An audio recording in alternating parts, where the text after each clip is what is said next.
Restons debout un petit instant. Dieu bien-aimé, nous te sommes reconnaissants de cet autre privilège que nous avons de nous tenir dans la maison de Dieu et d'adorer le Dieu vivant. Nous sommes si reconnaissants de ce que ce privilège nous soit encore accordé dans ce pays. Et alors, aussi, nous avons de la reconnaissance pour ces gens fidèles, Seigneur, qui ont parcouru de nombreux milles, des centaines de milles, beaucoup d'entre eux. Et certains d'entre eux vont essayer de rentrer en hâte ce soir, en roulant sur les routes nationales et le long de la route nationale. Ô Dieu, je te prie d'être avec eux et de les aider. Guide-les, ô Père. Nous te remercions de nous avoir envoyé cette petite averse qui a rafraîchi l'air temporairement. Et Père, nous te prions de venir nous rencontrer ce soir dans ta parole. En effet, c'est pour ça que nous nous sommes rassemblés, Seigneur. C'est pour te rencontrer dans la parole. Aide-nous, Seigneur, afin que notre rassemblement soit tellement utile à ton royaume et que nous soyons tellement secourus que nous puissions venir au secours des autres. Accorde-nous ces choses que nous demandons au nom de Jésus. Amen. Vous pouvez vous asseoir. Je sors de quelques entretiens privés et juste avant que la réunion commence, Billy m'en avait donné toute une pile, tellement que je ne savais pas trop par où commencer. Mais nous prions Dieu de vous bénir pour cet effort que vous avez fait de rester pour la réunion du soir. Maintenant, Dieu voulant, dimanche matin prochain, je ferai une autre réunion. Je viens d'en parler aux pasteurs et cela leur convient. Et maintenant, je voudrais avoir le temps de souligner la présence de tous mes bons amis qui sont ici. Mais je sais que vous attendez. Il fait chaud. Alors, je ne prendrai pas le temps de le faire. Et je vais me contenter de dire ceci. Que Dieu vous bénisse. Vous savez, je ne connais pas de plus grand souhait qu'on pourrait formuler pour moi que de dire que Dieu vous bénisse. Voyez? S'il fait ça, c'est tout ce qu'il me faut. Juste ça. Je trouve que c'est la plus belle parole du système linguistique. Que Dieu vous bénisse. Et bon, et je sais qu'il le fait. Et comme je le disais à ma femme il y a quelques instants, j'essayais de prendre un bain et je n'arrivais pas à me sécher. Je m'essuyais et après j'étais encore mouillé. Je m'essuyais et je n'arrivais même pas à mettre ma chemise. C'est un peu différent à Tucson. Il fait à peu près 2 fois plus chaud qu'ici, mais ce qu'il y a, c'est qu'on n'a pas de sueur. Il n'y a aucune humidité dans l'air, alors ça s'évapore dès qu'on sort. On met un bassin d'eau là et il n'y en a plus. On ne peut pas transpirer parce que c'est tout simplement absorbé avant qu'on puisse transpirer. On transpire, oui, mais ça ne se voit jamais. Alors ici, j'ai essayé, je me suis donné un mal fou pour me sécher. Alors, et je suis trempé en ce moment. J'étais là-bas dans la pièce et nous y avons fait venir 7 ou 8 personnes, des cas urgents, et qu'il fallait voir tout de suite. Maintenant, la raison pour laquelle je vous retiens ici et que je vous demande de venir, c'est parce que je considère que c'est utile pour nous. Je ne ferai pas ça, mes amis. J'ai trop d'estime pour vous, pour faire ça. Juste de venir pour entendre parler quelqu'un, ou pour écouter ce que moi je pourrais avoir à dire, ou quelque chose. Je ne ferai pas ça. Ce ne serait pas bien. Ce ne serait pas de montrer que je vous aime, juste de venir comme ça. Et je ne crois pas que vous venez, même si je sais que vous m'aimez, comme moi je vous aime. Et alors, je le sais, sinon vous ne feriez pas les choses que vous faites. Alors, j'ai assez d'estime pour vous. Je ne vous garderai pas assis où il fait chaud et tout, comme ceci, si je ne pensais pas que ce serait quelque chose qui puisse vous aider. Aussi, avant de venir, je fais toujours de mon mieux, devant Dieu, pour choisir un petit quelque chose, un passage de l'Écriture, quelque chose, et je demande sa conduite, la dernière chose avant de sortir. Viens au secours, Seigneur Dieu, d'une manière ou d'une autre. Donne tout ce que tu peux à ces chers gens. Et je m'y attends, et je le crois vraiment, que je vais vivre pour toujours avec vous. Je crois que maintenant, c'est le moment le plus court que nous avons, celui où nous sommes ensemble comme ceci. Nous serons ensemble dans l'éternité. Voyez, je le crois. Je crois cela. Et je veux vous aider. Et si je dis quelque chose de mal, le Père Céleste sait que ce n'est pas volontairement que je le fais. C'est que je le fais sans m'en rendre compte. Je le ferai par ignorance. Par conséquent, sachant que vous êtes sous ma responsabilité et à ma charge pour la cause de l'Évangile, je veux toujours vous garder ancré dans les pages de cette Bible. Bien des fois, des gens sont venus me voir et m'ont dit, « Frère Branham, si vous voulez seulement venir ici et dire « Ainsi dit le Seigneur » à mon petit enfant qui est malade, il guérira. Allez là-bas et seulement dire « Il guérira ». C'est tout ce que je veux que vous fassiez. Or ça, c'est noble, c'est beau, combien j'apprécie. Mais vous savez, je ne peux pas faire ça tant qu'il ne me l'a pas dit d'abord. Voyez, je peux prier pour l'enfant, faire tout ce que je peux. Mais voyez-vous, qu'est-ce qui se passerait si j'y allais dans un élan d'enthousiasme et que je disais ça? Voyez-vous, si je disais « Ainsi dit le Seigneur », en réalité ce serait seulement « Ainsi dit mon enthousiasme ». Voyez. Et à ce moment-là, ça pourrait arriver et ça pourrait ne pas arriver.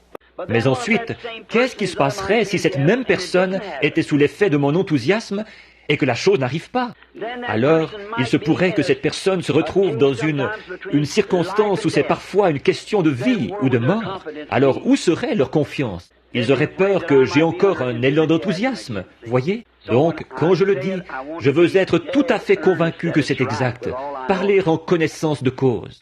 Et puis, quand il me parle, je peux seulement dire ce qu'il m'a montré. Que ce soit bon ou mauvais, je dois le dire. Et parfois, ce n'est pas agréable de dire ces choses aux gens.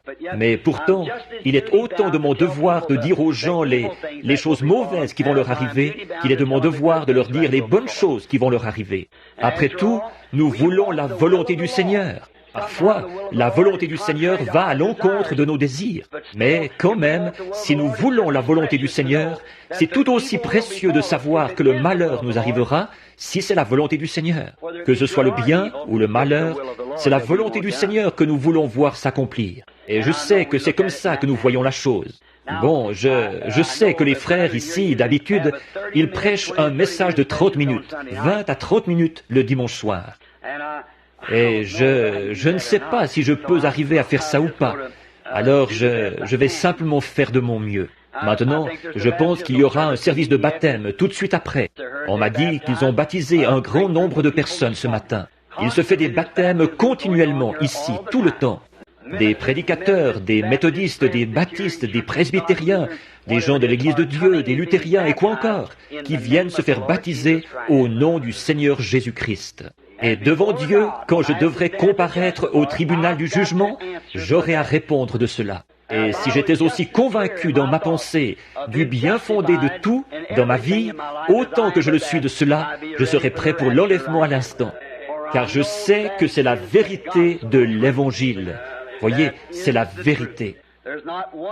Il n'y a pas un seul passage de la Bible où qui que ce soit ait jamais été baptisé autrement qu'au nom de Jésus-Christ. Le mandat de Père, Fils et Saint-Esprit, c'est seulement « Allez, faites de toutes les nations des disciples, les baptisant au nom du Père, Fils, Saint-Esprit. » Non pas de citer ce titre sur eux, mais de les baptiser au nom du Père, Fils, Saint-Esprit, ce qui est le Seigneur Jésus-Christ. Dans la Bible, tout le monde a été baptisé au nom de Jésus-Christ. Et la Bible dit que quiconque en retranchera une seule parole, ou y ajoutera une seule parole, de quelque manière que ce soit, malheur à eux. Alors, j'ai déjà bien assez à craindre, sans ajouter quelque chose ou retrancher quelque chose de l'Écriture. Ça m'a attiré des ennuis bien des fois, mais je m'en tiens strictement à cela. Il est ma haute retraite. C'est ce qui m'a obligé à me séparer de beaucoup d'amis. Ils ont coupé les ponts avec moi à cause de cela. Mais pourvu que je conserve cet ami-ci, le Seigneur Jésus, et il est la parole. Peu importe, que le sentier soit rugueux, le chemin difficile, il est passé par là aussi. Et s'ils appellent le maître de la maison Belzébul, à combien plus forte raison appelleront-ils ainsi ceux qui sont ses disciples? Maintenant, que le Seigneur soit avec vous tous, qu'il vous bénisse tout au long de cette semaine, et qu'il vous donne ce que je peux demander de mieux à Dieu pour vous. C'est là ma prière. Maintenant, nous allons lire dans la précieuse parole. Et maintenant, souvenez-vous encore, mercredi soir, est-ce qu'il y aura réunion de prière au milieu de la semaine, ou quelque chose? Lundi et mardi soir, il y aura réunion de prière dans un foyer. Je suppose que les gens sont au courant. Frère Junior Jackson Est-il dans le bâtiment?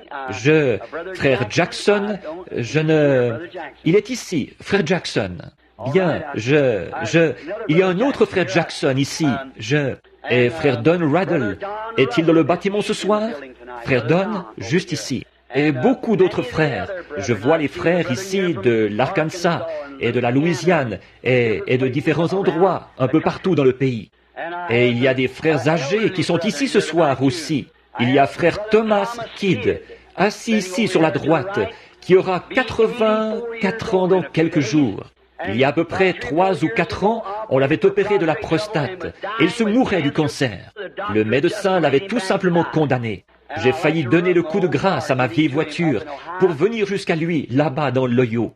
Et le Seigneur Jésus l'a guéri. Il lui a redonné la santé et l'a rétabli. Et le voici, lui et sa petite compagne ce soir. Beaucoup d'entre vous les connaissent. Peut-être que certains ne les connaissent pas.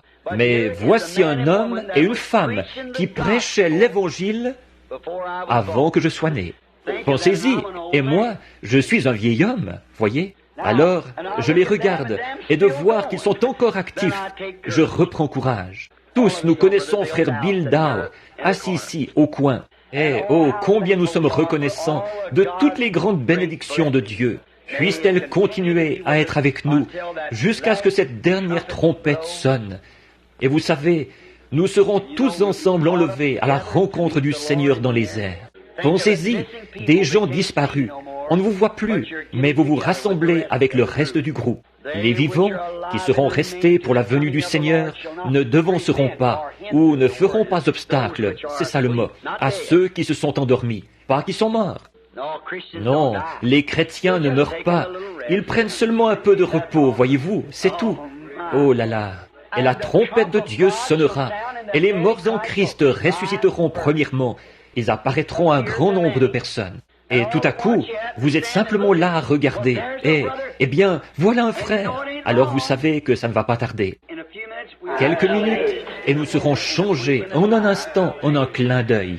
Et avec eux, tous ensemble, nous disparaîtrons de la terre, enlevés à la rencontre du Seigneur dans les airs. Et de penser, avec tout ce que nous avons vu dans les Écritures, et les confirmations claires de l'heure où nous vivons, ça pourrait arriver avant la fin de la réunion. Pensez un peu à ça, ce soir même. Alors, sur cette base-là, nous abordons sa parole. Alors que nous prenons dans Hébreux chapitre 13, et nous allons lire du verset 10 au verset 14. Hébreux 10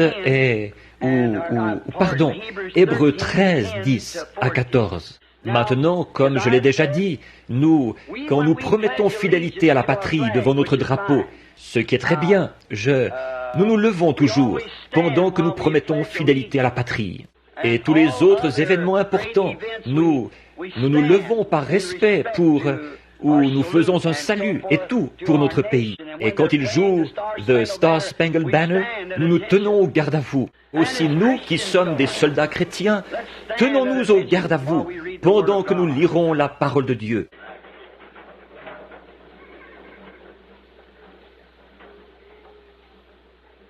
Écoutez attentivement la lecture de la parole. La raison pour laquelle j'aime la lire, mes paroles pourraient faillir, mais pas les siennes. Alors, si je lis sa parole, seulement cela, vous serez bénis. Le verset 10 du chapitre 13 d'Hébreux. Nous avons un autel dont ceux qui font le service au tabernacle n'ont pas le pouvoir de manger.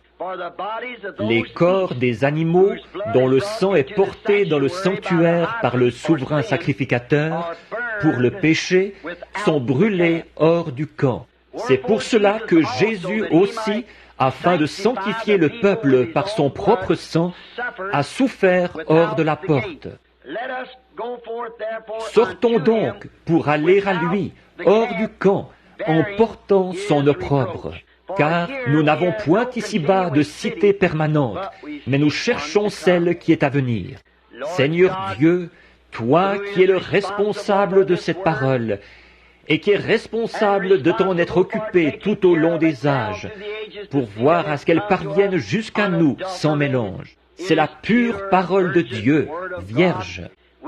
Nous la chérissons tellement dans nos cœurs en ce moment. Romps ce texte, Seigneur, pour nous en donner le contexte ce soir, afin que nous, les enfants de l'homme, nous puissions comprendre ce que Dieu veut de nous, car nous le demandons au nom de Jésus. Amen.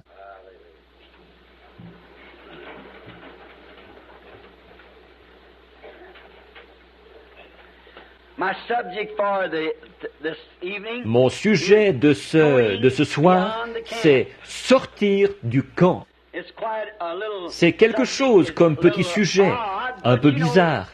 Mais vous savez, d'habitude, on trouve Dieu dans des choses bizarres. Le monde s'encroute tellement dans ses habitudes que tout ce qui sort de la tendance habituelle devient quelque chose de bizarre. Comme j'ai prêché ici il y a quelques jours, ici au tabernacle, sur le drôle d'oiseau. Le fermier est un drôle d'oiseau pour l'homme d'affaires est un drôle d'oiseau pour le fermier. Le chrétien est un drôle d'oiseau pour l'incroyant, et ainsi de suite. Il faut bien être le fou de quelqu'un. Alors, tout ce qui sort de l'ordinaire, vous devenez un peu comme un fou par rapport à la tendance habituelle. Et c'est pourquoi le peuple de Dieu et ses prophètes et ses messagers au long de l'âge, qui ont porté son message qui venait de la parole, ils ont passé pour fous aux yeux de ceux de l'extérieur.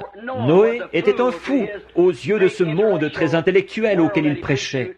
Noé, certainement qu'il était un fou aux yeux de Pharaon. Il avait son pied sur le trône et ensuite il y a renoncé pour une bande de tripoteurs de boue. Voilà ce qu'il pensait. Et Jésus était un fou aux yeux des gens. Et tous les autres qui ont œuvré et vécu pour Dieu, ils ont passé pour fous. Ils ont été obligés de sortir du camp où ils étaient. De plus en plus, j'ai des raisons de croire que les gens ne parviennent pas jusqu'à Christ. Bon, je suis ici pour essayer d'aider par tous les moyens possibles et pour être aussi clair que possible dans ce que je vais vous énoncer. Et je vous demande de bien vouloir être patients avec moi. Comme je regarde et que je prêche d'un bout à l'autre du pays et que j'observe les gens, je suis tout à fait convaincu que les gens ne parviennent pas jusqu'à Christ. Et je crois que c'est l'ennemi qui met des bâtons dans les roues. En effet, la raison pour laquelle je crois ceci, ce n'est pas lui l'objet vers lequel ils ont été dirigés. Ils ont été dirigés soit vers un dogme, une doctrine, un parti, une expérience, une sensation, ou quelque chose comme ça, au lieu d'être dirigés vers Christ, la parole. C'est pour ça, je pense, que les gens font reposer leur destination éternelle sur un dogme quelconque ou sur une sensation quelconque. Par exemple, certains disent « j'ai dansé dans l'esprit, j'ai parlé en langue, j'ai senti du feu partout sur moi ». Savez-vous que toutes ces choses-là peuvent être imitées par le diable? Il n'y a qu'une seule chose qu'il ne peut pas imiter, c'est la parole. Pendant le débat entre lui et Jésus, Jésus l'a vaincu à tous les coups. Il est écrit, la parole. Et je crois aujourd'hui que la raison pour laquelle les gens ne viennent pas à Christ, c'est parce qu'ils sont dirigés, beaucoup d'entre eux, vers une dénomination. Venez adhérer à notre Église, ou lisez notre catéchisme, ou croyez notre doctrine, ou un genre de système quelconque. On leur indique la mauvaise direction. Et leurs actions et la vie qu'ils mènent sans Christ prouvent par leur propre vie. C'est confirmé par cela même. Par exemple, je ne veux pas blesser qui que ce soit, mais en parcourant le pays dans tous les sens, j'ai condamné les cheveux courts chez les femmes. C'est la Bible. J'ai condamné le port des shorts chez les femmes, l'utilisation des produits de maquillage. Et à chaque année, c'est pire. On voit par là qu'il y a un autre doigt quelque part qui leur indique une autre direction.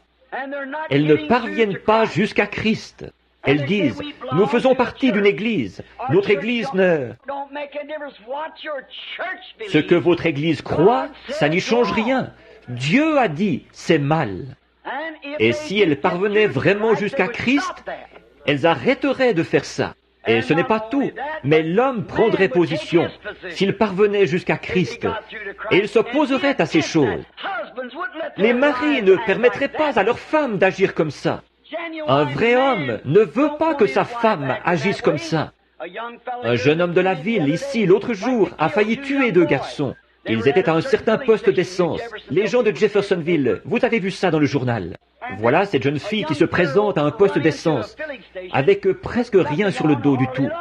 Et les 2 jeunes hommes qui étaient assis là ont passé un commentaire. Et le pompiste a failli tuer les 2 garçons. Il a été arrêté à cause de ça et poursuivi en justice. Le juge lui a demandé, « Pourquoi avez-vous s'est-elle habillée comme ça ?» Il a dit, « Moi, je la trouve mignonne. » Or, il y a quelque chose qui ne va pas chez cet homme-là. Peu m'importe qu'il soit même s'il est un pécheur, il y a quelque chose qui ne va pas chez lui. Son amour envers cette femme-là ne peut pas être authentique. Et qu'il la laisse s'exhiber en appât pour les chiens comme ça. Il y a quelque chose qui ne va pas. Est-ce que les hommes n'ont encore jamais compris qu'ils pouvaient juger entre ce qui est bien et ce qui est mal? Avez-vous vu les nouveaux maillots de bain qu'ils ont sortis? Êtes-vous au courant de la prédiction que j'ai faite, que les femmes finiraient par en venir aux feuilles de figuier, il y a 33 ans de ça? Et maintenant, on les habille avec des feuilles de figuier, des jupes transparentes. La parole du Seigneur ne faillit jamais, voyez? Et la chose devait se produire juste avant le temps de la fin, en venir de nouveau à une feuille de figuier. Je le lisais dans le magazine Life. Cela a été prononcé il y a 33 ans, avant que les femmes sombrent dans la déchéance. Il a été dit comment elles agiraient en ce jour-ci, et les voilà. Qu'elles porteraient des vêtements d'hommes, et quelle l'immoralité de la femme, que ça dégénérerait dans cette nation. La plus dégradée de toutes les nations du monde, c'est l'Amérique, ici. C'est la plus souillée de toutes. Ça, c'est selon les statistiques. Le pourcentage des mariages et divorces dans cette nation est plus élevé que partout ailleurs dans le monde. Et les autres nations prennent exemple sur nous. Avant, nous prenions exemple sur la France, la souillure et la saleté de cette nation-là. Maintenant, ils s'inspirent de nous en matière d'habillement. Nous avons dépassé leurs limites à eux. Je sais qu'il y a une raison pour laquelle les gens ne parviennent pas jusqu'à Christ. S'ils le faisaient, ils n'agiraient pas comme ça. Jésus a souffert hors des portes afin de sanctifier son peuple par son propre sang. Sanctification, ça vient d'un mot grec composé qui veut dire nettoyer et mis à part pour le service. Et quand Dieu nettoie son peuple par le sang de Jésus, il les nettoie de la souillure du monde et les met à part pour le service. C'est pour cela que Jésus aussi, afin de sanctifier le peuple par son propre sang, a souffert hors de la porte. Même les gens du plein évangile, ils sont retombés dans les ornières mêmes d'où ils étaient sortis. L'Église pentecôtiste, comment était-elle il y a 40 ou 50 ans? Ils maudissaient, condamnaient et tournaient en dérision les églises dont ils étaient sortis. Ces dénominations-là, qu'est-ce qu'ils ont fait? Exactement comme un chien à ce qu'il a vomi et une truie à son bourbier. Ils sont retournés directement à l'endroit d'où ils avaient été tirés. Et maintenant, leurs églises sont tout aussi souillées que les autres. C'était quelque chose, comme je le disais ce matin, comme les gens sont comme Pierre qui disait dans Matthieu 17, 4 à 8, où il disait, « Il est bon que nous soyons ici, dressons 3 tentes. » Mais l'Esprit leur a dit de ne pas le faire. Il a dit, « Celui-ci est mon Fils bien-aimé, écoutez-le. » Et il est la parole. C'est lui que nous devons considérer, la parole, et non notre enthousiasme ou quelque chose d'autre. Il est ma parole, écoutez-le. Et qu'est-ce qu'ils ont vu après que cette voix leur a eu parlé? Même Moïse et Élie n'étaient pas là. Il n'y avait pas de credo non plus. Il ne restait plus que Jésus seul. Et il est la parole. C'est tout ce qu'ils ont vu. Donc, sortir hors du camp. Nous voyons que sur l'emplacement de leur camp, à l'occasion de cet événement glorieux, là-haut sur la montagne de la Transfiguration, que Pierre a appelé plus tard la Sainte Montagne. C'est là qu'il est venu les rencontrer. Or, je ne crois pas que l'apôtre voulait dire que la montagne était sainte. Il voulait dire qu'il y avait un Dieu saint sur la montagne. Ce n'est pas la Sainte Église. Ce ne sont pas les gens saints. C'est le Saint-Esprit dans les gens. Le Saint-Esprit est saint. Il est votre directeur et votre conducteur. Et nous voyons sur l'emplacement de ce petit camp, là-haut sur la montagne de la Transfiguration, quand ils ont reçu le mandat d'écouter, le seul mandat qu'ils ont reçu, c'était d'écouter la parole. Tout ce qu'ils ont vu, ce n'est pas un credo. Ils n'ont absolument rien vu d'autre que Jésus. Et il est la parole, faite chair. Comme c'est beau, le même camp, par rapport à celui qu'il y avait dans le Jardin d'Éden. Quand Dieu a fortifié son Église dans le Jardin d'Éden, son peuple, il y avait un seul mur derrière lequel ils devaient se retrancher. C'était la parole. Ils avaient un seul bouclier, une seule armure, une seule chose, parce que Dieu savait ce qui allait vaincre le diable, et c'est la parole. Jésus a fait la même chose. C'est la parole. Il est écrit. Et Satan a essayé de l'enrober, non pas de la citer, de la lui enrober. Et Jésus a dit, il est aussi écrit. Or, nous devons nous en tenir à cette parole. Et dans ce petit camp qu'ils avaient là, Pierre, Jacques et Jean, et Jésus, Moïse et Élie. Et dans leur camp, ils ont vu l'armée céleste, l'ombre ou la colonne de lumière suspendue dans cette nuée qui a transfiguré le Seigneur Jésus. Et au moment où ils étaient prêts à former une dénomination, une pour la loi et une pour les prophètes, et ainsi de suite, la voix dit, « Celui-ci est mon fils bien-aimé, écoutez-le ». Donc, le mandat qu'ils ont reçu, c'était exactement le même qu'en Éden. Tenez-vous-en à la parole. C'est ça, le camp de Dieu pour son peuple. Il semble qu'aujourd'hui, c'est un jour où les gens sortent des limites du camp. Dans tout, ils sortent des limites.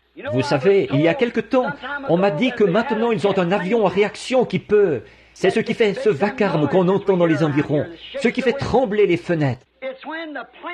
C'est quand l'avion a pris tellement de vitesse qu'il franchit son propre son, ce qu'on appelle le mur du son. Et quand il franchit le mur de son propre son, il n'y a presque aucune limite à ce qu'il peut faire. Je pense que nous tirons une leçon de là. Quand nous franchissons le mur de notre propre son pour entrer dans la parole de Dieu, alors il n'y a aucune limite à ce que Dieu peut faire avec un homme qui est prêt à sortir du camp de l'homme, j'entends. Maintenant, nous voyons là, sortir du camp, sortir de ceci. Je vois que Satan, lui aussi, il entraîne son peuple à sortir du camp de la raison, à sortir du camp du bon sens. Satan qui entraîne son peuple à sortir du camp de l'autre côté. Dieu qui entraîne son peuple à sortir du camp de cet autre côté, ici. Et Satan les a fait sortir du camp de la simple décence. Quand on en arrive au point où les gens, et qu'ils puissent se conduire et agir et s'en tirer en faisant les choses qu'ils font aujourd'hui, côté moralité. Je n'arrive pas à concevoir qu'un homme puisse exhiber sa femme, habillée comme ça, et ensuite claquer quelqu'un pour l'avoir insulté. Cela dépasse les limites du bon sens. Il devrait faire preuve de plus de jugement. Cela dépasse les limites de la simple décence. Où est le point d'arrêt? Vous qui avez mon âge, homme ou femme, je pourrais vous demander ceci. Qu'est-ce qui serait arrivé si ma mère ou votre mère, il y a une 50aine d'années, était sortie dans la rue en portant un de ces shorts ou un bikini ou le nom que vous donnez à ça? La police les aurait ramassés immédiatement et les aurait fait enfermer à l'hôpital psychiatrique. Une dame qui serait sortie de chez elle en sous-vêtements, elle devrait être à l'hôpital psychiatrique parce qu'il y a quelque chose qui ne va pas mentalement. Et si c'était de la déficience mentale de faire une chose pareille à l'époque, c'est certainement le signe que la folie s'est installée quelque part. C'est encore de la déficience mentale. C'est de franchir les limites de la raison, de la souillure. Et quand un homme peut fumer la cigarette, alors que les médecins lui prouvent que des milliers de gens meurent chaque année à cause de ça, et qu'il va quand même continuer à tirer des bouffées de cigarettes, on dirait bien qu'il y a quelque chose qui ne tourne pas rond mentalement chez cet homme-là. Et quand un homme est frappé d'une commotion mentale et qu'il n'arrive pas à reprendre ses sens, ses activités, il va passer tous les cabinets de médecins du pays pour trouver ce qui ne va pas chez lui.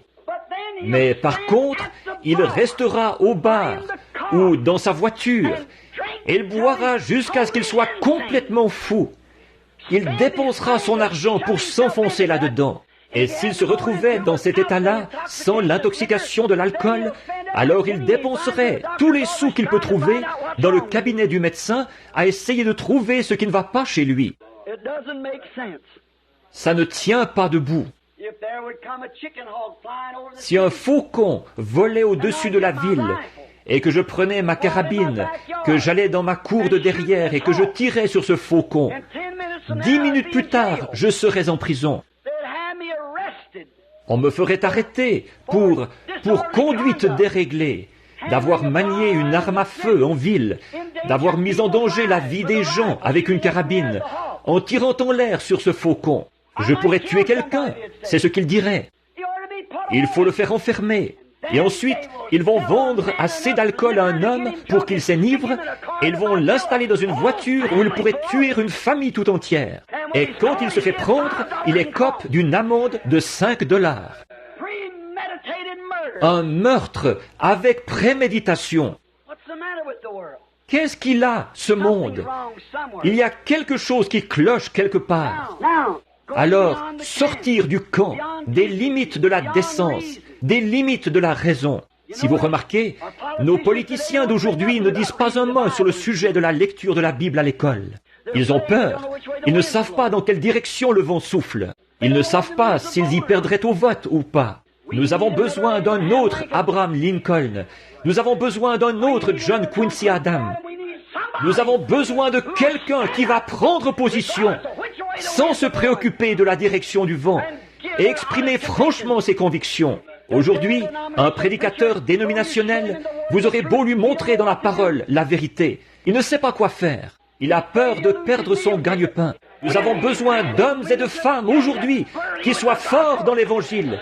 Quelqu'un qui va se tenir là et qui exprimera ses convictions, qui indiquera ce qui est bien et ce qui est mal, si c'est la parole de Dieu qui a raison ou si c'est la dénomination qui a raison. Jésus a dit que toute parole d'homme soit un mensonge et que la mienne soit la vérité. Les cieux et la terre passeront, mais mes paroles ne passeront jamais. Alors, vous voyez, ils sortent du camp de la parole de Dieu pour trouver leur réponse. Quand il les a persuadés de sortir du camp de la parole de Dieu, ce qu'il avait fait à Ève dans le jardin d'Éden, Satan a fait la même chose aujourd'hui. Bien, c'est ce que nous voyons. Les gens se laissent persuader de sortir hors du camp pour aller dans leur dogme et leur credo, dans leur camp de dogme et de credo. Eux aussi, ils ont un camp. Et c'est comme ça qu'ils se retrouvent dans son camp à lui. Son camp, c'est celui de l'instruction, de la théologie, des œuvres, du doctorat, de l'éducation, de la personnalité, tout ce qui s'oppose au camp de la parole de Dieu. Dieu a un camp pour son peuple. Les dénominations ont leur propre camp. Il y a 3000 ans, un homme pouvait rencontrer Dieu presque n'importe où. C'était chose courante pour un homme de rencontrer Dieu. Mais pourquoi ne le rencontre-t-il pas aujourd'hui? Il y a plus de gens, des milliers de milliers, et des millions de gens de plus qu'il y a 3000 ans. Et pourtant, Dieu est une espèce d'antiquité dont on a déjà parlé, de l'histoire ancienne. Les gens ne rencontrent pas Dieu en personne, comme ils le faisaient il y a bien des années. Comme je le disais, environ 3000 ans. Ce n'est pas courant pour un homme de rencontrer Dieu. Si un homme en parle, il passe pour un fou, quelqu'un qui a perdu la tête. C'est tellement inhabituel pour eux. Dans le cas d'Abraham et dans son camp, mais c'était presque un fait journalier pour Abraham de rencontrer Dieu. Il lui parlait.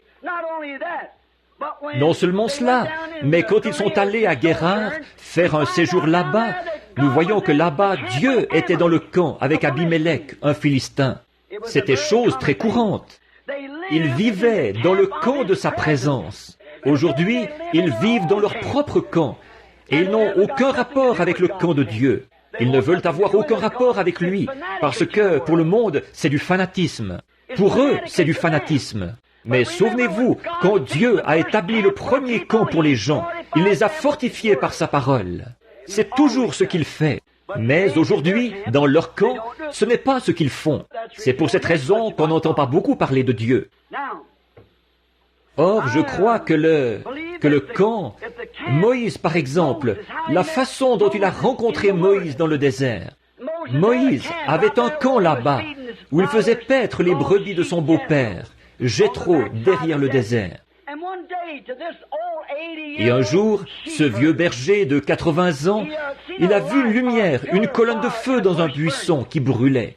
Et il a rencontré Dieu, un homme qui fuyait Dieu. Le lendemain, parfois de rencontrer Dieu, ça vous fait faire des choses bizarres. Moïse, le lendemain, il était très bizarre. Il a fait asseoir sa femme à califourchon sur un mulet, avec un bébé sur la hanche, et avec sa longue barbe qui pendait, un bâton tordu à la main, il est parti en Égypte pour prendre le contrôle du pays. Ça, c'était vraiment ridicule à voir. Où vas-tu, Moïse? Je m'en vais en Égypte. Pourquoi? Pour prendre le contrôle. Il avait rencontré Dieu. Une invasion par un seul homme. Ça semblait vraiment très étrange, mais ce qu'il y a, c'est qu'il a réussi. Parce qu'il avait rencontré Dieu. C'est comme une seule personne qui irait prendre le contrôle de la Russie. C'est tout ce qu'il faut, une seule personne dans la volonté de Dieu. Moïse était dans la volonté de Dieu. Et c'était un bâton tordu qu'il avait à la main. Pas une épée, un bâton. Les choses inhabituelles que Dieu fait. Mais souvenez-vous, Moïse a dû sortir du camp où il avait vécu pour accomplir ceci. En effet, il avait été là-bas avec toute une armée et il n'avait pas réussi. Avec toutes les armées de l'Égypte, il n'avait pas réussi. Mais un jour, Dieu l'a invité à venir dans son camp. Il a dit, « Qui es-tu » Il a dit, « Je suis celui qui suis. » Non pas « J'étais » ou « Je serai ». Au temps présent, je suis. Je suis le Dieu d'Abraham, d'Isaac et de Jacob. J'ai entendu les cris du peuple et je me souviens de ma promesse. Et c'est le moment où elle doit s'accomplir. Je t'envoie, Moïse, avec ce bâton que tu as à la main. Qu'est-ce qu'il y a eu? Les gens ont pensé qu'il était fou. Mais qu'est-ce qu'il avait fait? Il était sorti de son propre camp. Pharaon l'avait instruit pendant 40 ans dans le camp de l'école. Et il avait échoué. Et Dieu a mis un autre 40 ans pour sortir tout cela de lui. Toute son instruction et toute sa théologie, ce qu'il avait appris, il a fallu 40 ans pour faire sortir tout cela de lui. Et ensuite, Dieu l'a utilisé pendant 40 ans. Dieu a beaucoup de mal à préparer son homme. Mais vous voyez, il n'a jamais pu avoir l'emprise sur Moïse tant que Moïse n'est pas sorti de son propre camp fait de main d'homme. Sorti de la manière militaire de faire les choses et de la manière naturelle de faire les choses pour se tourner vers la manière surnaturelle de faire les choses. Ensuite, quand il est entré dans ce camp-là, Dieu a pu l'utiliser. Maintenant, nous voyons que dans ce désert, nous remarquons quand ils ont pris position et qu'ils sont sortis de l'Égypte pour entrer dans le camp de Dieu, ils sont sortis du camp des sacrificateurs et de tous ceux qui leur disaient « Vendez-vous comme esclaves pour le temps qu'il vous reste ». Quand Moïse, le prophète, est venu et qu'il a confirmé que la parole de Dieu était proche, que Dieu, qui avait fait la promesse, était là pour délivrer les gens, ils sont sortis du camp où ils se trouvaient pour entrer dans le camp de la parole promise de Dieu de l'heure. Ils ont cru ce prophète-là parce que le signe, la confirmation, prouvait qu'il s'agissait précisément de la parole de Dieu. Et les choses qu'il a faites ont prouvé que c'était juste. Et la colonne de feu l'a suivi tout le long du trajet, prouvant qu'il s'agissait de la parole de Dieu. Or, dans ce camp, des miracles, des signes et des prodiges, il y en avait dans ce camp. Ils les ont fait sortir pour les emmener dans le désert. Ils ont quitté leur camp naturel. Ils ont quitté le camp de la boue. Ils ont quitté le camp fait de paille et de briques pour demeurer dans des tentes, là-bas dans le désert, où il n'y avait pas de grain ni rien d'autre. Parfois, Dieu nous demande de faire des choses qui, selon notre façon de penser, sont insensées. Et si jamais vous quittez le camp de votre propre raisonnement, c'est là que vous trouverez Dieu. Remarquez, quand ils sont partis dans le désert, il y a eu des miracles, des signes, quand ils sont passés dans ce camp-là. Maintenant, souvenez-vous, ils ont quitté le camp de l'Égypte et ils sont partis dans le désert avec le camp de Dieu. Comment savez-vous que ça l'était? Dieu avait dit, « Ton peuple séjournera pendant 400 ans, mais je les ferai sortir par une main forte et je leur donnerai ce pays-ci. » Et ils étaient en route, en suivant une lumière confirmée, un prophète confirmé, avec des signes, des prodiges, démontrant que Dieu était dans le camp. Et ils étaient en route. Ils avaient une colonne de feu, ils avaient un prophète, ils avaient de la manne, ils avaient des eaux vives. Amen. Ils avaient changé de campement. Ils ont été obligés de le faire. Ils n'auraient pas pu voir ces choses en Égypte. Ils ont été obligés de changer de campement pour pouvoir voir le surnaturel. Et les gens d'aujourd'hui aussi, ils seront obligés de changer de camp, de sortir de ces dénominations qui disent « Les jours des miracles sont passés, le baptême du Saint-Esprit, ça n'existe pas. » Et tous ces passages de l'Écriture, là, c'est faux, c'est bon pour un autre âge. Vous serez obligés de changer de campement, de sortir de ce camp-là pour aller là où tout est possible. Toutes ces choses confirmaient sa présence dans le camp. Maintenant, remarquez, alors eux, ils avaient formé un camp fait de main d'hommes, de tradition et de credo, après la mort de Moïse. Et Dieu a traité avec les gens pendant de nombreuses années. Dieu n'est plus dans son camp, dans leur camp, parce qu'ils se sont formés un camp par leurs propres moyens. Souvenez-vous, quand ils ont été appelés à sortir de l'Égypte, Dieu leur avait fourni un prophète. Il leur avait fourni un agneau pour le sacrifice. Il leur avait fourni tout ce dont ils avaient besoin. Une parole, un signe, un miracle, un prophète pour les conduire, une expiation pour prendre soin d'eux, la colonne de feu pour les conduire. Et une fois arrivés dans le désert, ils n'étaient toujours pas satisfaits. Ils voulaient avoir quelque chose à faire eux-mêmes. La grâce avait fourni tout cela. Maintenant, ils voulaient avoir quelque chose à faire eux-mêmes. Pour pouvoir former une organisation, faire des histoires, se quereller, s'énerver. Qui allait être le souverain sacrificateur? Et qui serait ceci, cela ou autre chose? Un jour, Dieu a dit, « Moïse, sépare-toi du milieu de ces gens. » Et il les a simplement engloutis lors de la révolte de Corée. Maintenant, remarquez, tous ces signes et prodiges confirmaient sa présence. Ensuite, il s'est formé, l'homme s'est formé lui-même un camp de credo et de tradition, pas le camp de Dieu, de sa parole, un camp à eux. Il a été obligé de se retirer, car il est la parole. Il ne peut pas rester où les gens reçoivent un enseignement qui n'est pas dans cette parole. Dieu ne peut pas rester dans le camp. Il ne peut pas, il ne l'a jamais fait. Il doit rester précisément là où se trouve sa parole.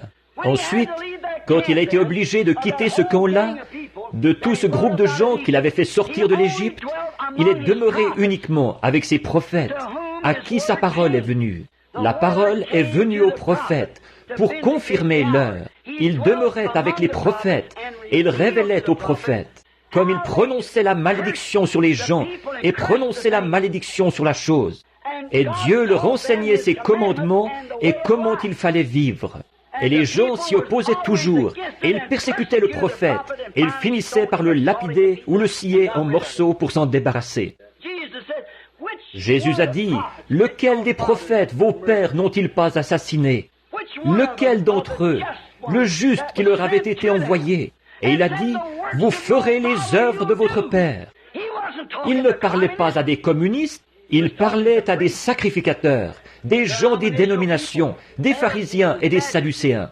Je suppose que sa voix n'aurait pas beaucoup changé ce soir. Ce serait seulement un peu pire, peut-être pour eux. Donc, nous voyons qu'ensuite, il est demeuré avec son prophète. Il est alors devenu un étranger pour eux, car il demeure uniquement dans sa parole pour la confirmer. La Bible dit qu'il veille sur sa parole pour la confirmer. Il essaye de trouver quelqu'un. S'il trouve seulement un homme tiède comme Samson, Samson a abandonné sa force à Dieu, mais il a donné son cœur à Delilah. C'est comme ça, très souvent aujourd'hui, que nous faisons. Seulement donner quelque chose à Dieu, mais pas tout. Mais Dieu, il veut tout notre être. C'est comme une police d'assurance. Quand vous souscrivez à une police d'assurance, autant avoir une garantie totale. Et c'est ce que cette assurance bénie fait pour nous. C'est une police avec une garantie totale. Elle couvre tout ce dont nous avons besoin ici dans cette vie. Et notre résurrection est la vie éternelle. Elle inclut tout. Remarquez, Dieu est resté hors de leur camp ensuite pendant 400 ans. Pourquoi? Il n'avait plus de prophète. Du prophète Malachie jusqu'au prophète Jean, 400 ans. Israël n'a pas fait tourner la roue d'un seul tour. Dieu était en dehors du camp. Il l'avait mis dehors par leur credo et leur égoïsme et leur différend avec la parole. 400 ans sans la parole. D'un prophète à l'autre, il a cheminé jusqu'au dernier prophète qui était Malachie. Et ensuite, il n'y a plus eu de prophète pendant 400 ans. Ensuite, Dieu a fait son apparition de nouveau. Un jour, il a marché parmi eux de nouveau, mais leur tradition avait pris sa place au milieu d'eux, au point qu'il était un étranger pour eux. Les traditions des pères, il y avait le lavage des pas et la façon de se peigner les cheveux et de porter tel bouton sur leur tunique et leurs, bien sûr, vêtements sacerdotaux. Et l'un est un pharisien convaincu et l'autre est un sadducéen. Et tout cela avait remplacé la parole parmi ces hommes-là, si bien que, quand Dieu les a visités, ils leur étaient étrangers. Permettez-moi de dire ceci avec amour et avec respect, mais pour bien me faire comprendre. C'est pareil aujourd'hui. Ça n'a pas changé du tout. Quand il vient au milieu des gens par sa puissance et sa manifestation, pour prouver que sa parole est la même hier, aujourd'hui et pour toujours, puisqu'il est la parole. Les gens disent, un diseur de bonne aventure, un Belzébul, un Jésus seul, ou quelque chose comme ça. On vous assimile à quelque chose, mais il faut qu'il en soit ainsi.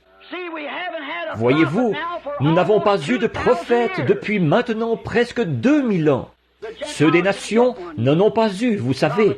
C'est une promesse pour la fin. Or ça, nous le savons par l'Écriture. Nous le savons aussi par l'histoire, que c'est ce qui nous est promis. Donc, au bout de 400 ans, un jour Dieu a marché au milieu d'eux. Selon l'Écriture, il devait être fait chair et habiter parmi eux. On appellera son nom Conseiller, Prince de la paix, Dieu puissant, Père éternel. Et quand il est venu au milieu des gens, ils ont dit, « Nous ne voulons pas que cet homme règne sur nous. » Quelle carte d'association porte-t-il? Quelle dénomination l'a envoyé? Il n'avait aucune collaboration. Toutes les églises où il allait, on le mettait à la porte. Il n'avait rien à voir avec lui, parce qu'il n'était pas l'un d'entre eux. Et ce qui est arrivé à cette époque arrive de même maintenant. La Bible dit que l'église de Laodicée le mettrait dehors, et il frappait, cherchant à entrer. Il y a quelque chose qui ne va pas quelque part. Maintenant, pourquoi? Ils avaient formé leur propre camp.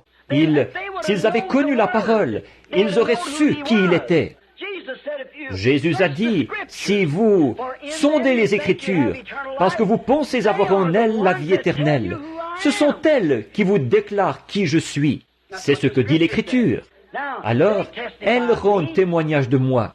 Et si je ne fais pas les œuvres qu'il avait été promis que je ferais, si je ne fais pas les œuvres que mon Père, la parole, au commencement était la parole, et la parole était avec Dieu, et la parole était Dieu, et la parole a été faite chair, et elle a habité parmi nous. Or, si je suis cette personne-là, sondez les Écritures, et voyez ce que je suis censé faire. Et si je ne remplis pas les conditions requises, si mes œuvres, les œuvres dont la parole rend témoignage, par lesquelles le Père rend témoignage de moi, si elles ne confirment pas qui je suis, alors je suis dans l'erreur. C'est exact.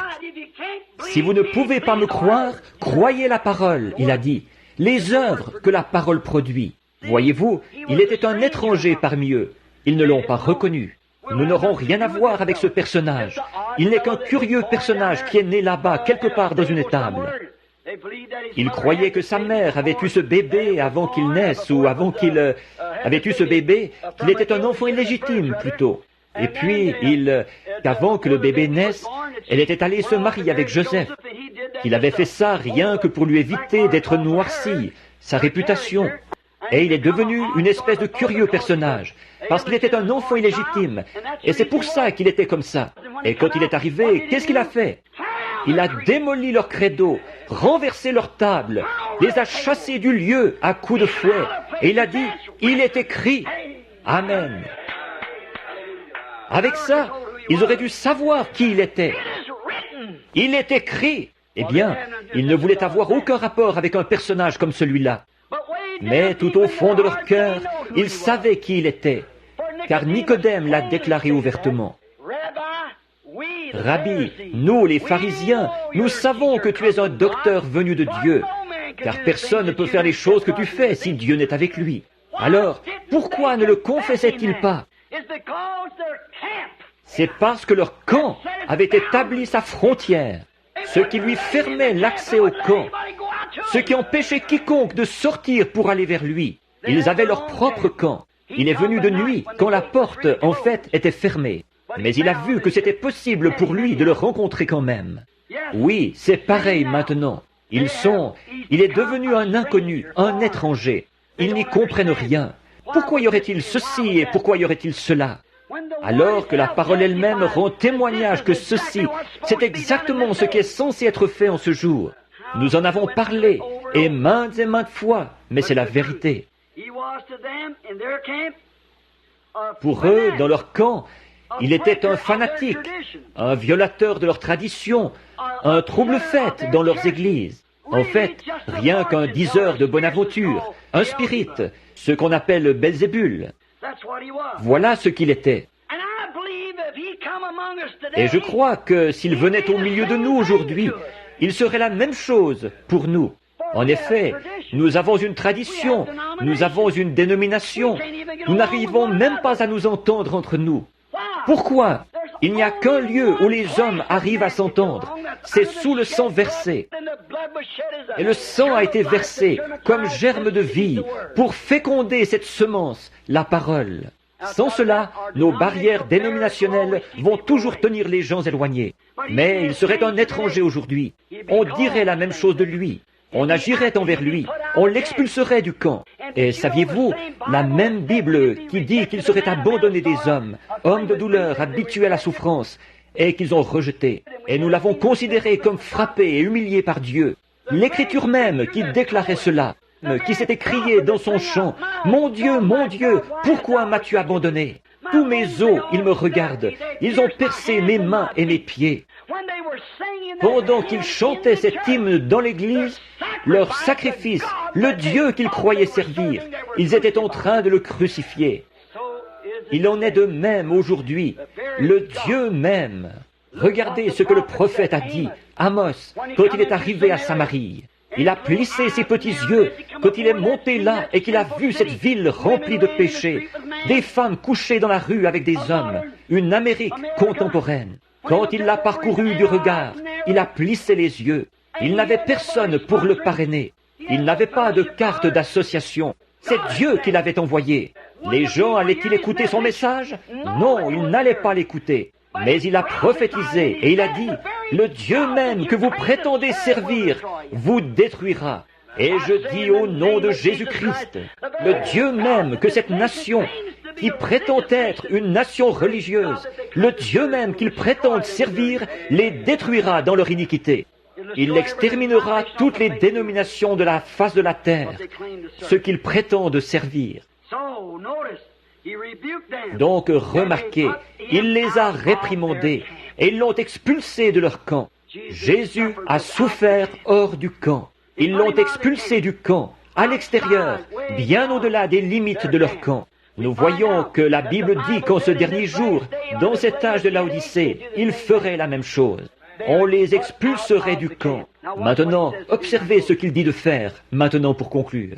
Expulser du camp, là où on brûlait les sacrifices. C'était l'endroit tout indiqué pour lui. Il était le sacrifice. Maintenant, frères, sœurs, savez-vous que chacun de vous, vous devez vous sacrifier? Vous devez être le sacrifice de Dieu. Sacrifiez les choses du monde, sacrifiez vos propres plaisirs dans ce monde, sacrifiez les choses du monde. Savez-vous pour quelle raison les gens ne veulent pas le faire? Vous savez, un mouton n'a qu'une seule chose à offrir, c'est sa laine. Et bon, il ne lui est pas demandé de produire ou de fabriquer de la laine cette année. Il lui est demandé de porter de la laine. Il ne nous est pas demandé de fabriquer quelque chose. Il nous est demandé de porter le fruit de l'esprit. C'est-à-dire que ce qu'il y a à l'intérieur du mouton, ce qu'il est à l'intérieur, c'est ce qui produit la laine à l'extérieur. Et quand un homme a Christ à l'intérieur, c'est ce qui le rend semblable à Christ à l'extérieur. Ce n'est pas quelque chose d'artificiel, de fabriqué. Eh bien, nous voyons qu'à ce moment-là, quand Christ revient, comment est-ce qu'on le traite? Exactement comme au commencement. Il en a toujours été ainsi. Alors, il les a tellement réprimandés qu'ils les ont expulsés de son camp et ils l'ont traité comme un pécheur. Et effectivement, il est devenu péché pour nous. Maintenant, après des centaines d'années, oui, presque 2000 ans, il a visité leur camp de nouveau, conformément à sa parole promise, qui disait qu'il le ferait au dernier jour. Il a visité le camp de nouveau. Il a visité le camp pour manifester cette parole aujourd'hui, tout comme il a visité à cette époque-là et qu'il l'a fait à l'époque de Moïse. Ce n'était pas Moïse qui faisait ces choses. Moïse était un homme, c'était Christ. Considérez Joseph, sa vie, aimé de son père, haï de ses frères parce qu'il était un voyant. Et ils l'ont haï sans raison. C'était leur seule raison de le haïr. Un type parfait d'aujourd'hui, tout à fait. L'Église, de nouveau, ils haïssent ce qui est spirituel. Et nous voyons qu'il a été vendu pour presque 30 pièces d'argent. On le pensait mort. Il a été sorti de là et mis en prison, comme Jésus l'a été sur la croix. Un homme a été perdu et un homme a été sauvé. Et il a été retiré de là pour aller à la droite de Pharaon. C'est exactement ce qui est arrivé à Jésus. Il y a eu David qui a passé dans les rues en pleurant, un roi rejeté. Et il s'est assis sur la montagne en pleurant sur Jérusalem. Ce n'était pas David. Le fils de David, quelques centaines d'années plus tard, s'est assis sur la même colline et il a pleuré parce qu'il était rejeté comme roi parmi son propre peuple. C'est Christ toujours. Et aujourd'hui, alors qu'il est prophétisé que Christ doit venir dans le camp, savez-vous ce qui s'est passé? Il arrivera exactement ce qui est arrivé à l'époque. Il faut que ce soit comme ça pour accomplir ce que la parole ici promet qu'il fera. Maintenant, souvenez-vous, Christ était là dans l'âge de Noé. C'était Christ, Jésus-Christ le même hier, aujourd'hui et pour toujours. La parole de l'heure, rejetée. Remarquez, et sa prophétie d'Apocalypse 3, trouvant, quand il est venu en ce dernier jour, comme il avait prophétisé qu'il allait venir en ce dernier jour. Et dans quel état qu'il trouvait l'église de Laodicée? Riche, n'a besoin de rien, et assise en reine, et ne connaît pas de chagrin. Et on l'a expulsé de l'église. On n'avait pas besoin de lui. Il est sorti hors du camp de nouveau. Mais ce qu'il y a, c'est qu'elle ne savait pas qu'elle était nue, aveugle et misérable. Elle ne le savait pas. De nouveau, s'il revenait de nouveau, exactement tel qu'à l'époque, il réprimanderait toutes les femmes qui portent des shorts. Il réprimanderait toutes les femmes aux cheveux coupés, tous les visages fardés, tous les hommes qui s'abaisseraient au point de permettre à leurs femmes de faire ces choses. Il le ferait encore. Il démolirait aussi toutes les dénominations qui existent et détruirait tous les credos qu'on aurait. Croyez-vous qu'il le ferait? Certainement qu'il le ferait. C'est exact. Qu'est-ce qu'il ferait de lui? Il l'expulserait du camp. C'est sûr qu'il ne collaborerait pas avec lui. Non, monsieur.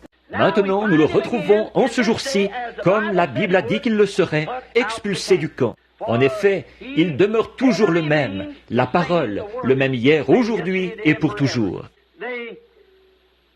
Ils ne veulent pas de lui. Ils l'ont rejeté de nouveau avec leurs conseils. Aujourd'hui, ils préféreraient, comme ils l'avaient fait à l'époque, quand il est passé en jugement. Aujourd'hui, alors que la parole passe en jugement, qu'est-ce qui s'est passé? Ils ont rejeté de nouveau, comme ils l'avaient fait à l'époque, et ils ont accepté un Barabbas, un meurtrier, plutôt que Christ. Le Conseil ferait la même chose. Et aujourd'hui, parce qu'ils ont rejeté la parole et la confirmation parfaite de l'heure, ils se sont vendus et ils ont préféré un Barabbas, le Conseil mondial des Églises, un meurtrier de la parole. Il renie sa parole, renie son baptême, renie sa puissance, renie ses signes.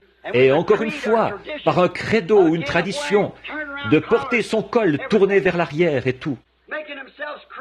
En se forgeant des credos et tout, ils essayent par des bonnes œuvres. Ils n'avaient pas été destinés à la vie au départ. Ils n'avaient rien en eux pour croire. Celui qui me connaît mon Père. Et comme le Père m'a envoyé, moi aussi je vous envoie. Le Dieu qui a envoyé Jésus a accompagné Jésus. Il était en lui. Et le Jésus qui vous envoie vous accompagne. Il est en vous. Celui qui croit en moi fera aussi les œuvres que je fais. Allez par tout le monde et prêchez l'Évangile à toute la création. Qu'il soit noir, jaune, blanc, brun, quoi qu'il soit. Voici les signes qui accompagneront ceux qui auront cru. Jusqu'où? Par tout le monde et à toute la création. Un jeune prédicateur baptiste, il n'y a pas longtemps, à Tucson, il est venu me voir en disant « Frère Branham, voici votre problème. Vous essayez de faire de cet âge un âge apostolique. » Il a dit « Un âge apostolique pour aujourd'hui, ça n'existe pas. L'âge apostolique est terminé. » J'ai dit « Il est terminé? Je ne le savais pas. » Il a continué « Eh bien, il l'est. » J'ai dit « Vous en êtes sûr ?» Il a dit « Bien sûr que j'en suis sûr. » Il a dit « Très bien, j'ai dit, qu'est-ce qui vous fait croire qu'il est terminé ?»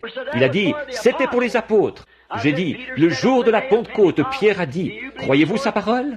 Oui, monsieur. Il a dit « Repentez-vous, chacun de vous, et soyez baptisés au nom de Jésus-Christ. » Car cette promesse est pour vous, pour vos enfants, pour les enfants de vos enfants, et pour ceux qui sont au loin, en aussi grand nombre que le Seigneur notre Dieu les appellera.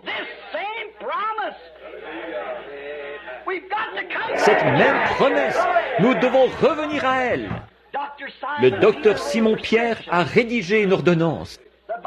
La Bible dit, n'y a-t-il point de baume en Galade? N'y a-t-il point de médecin?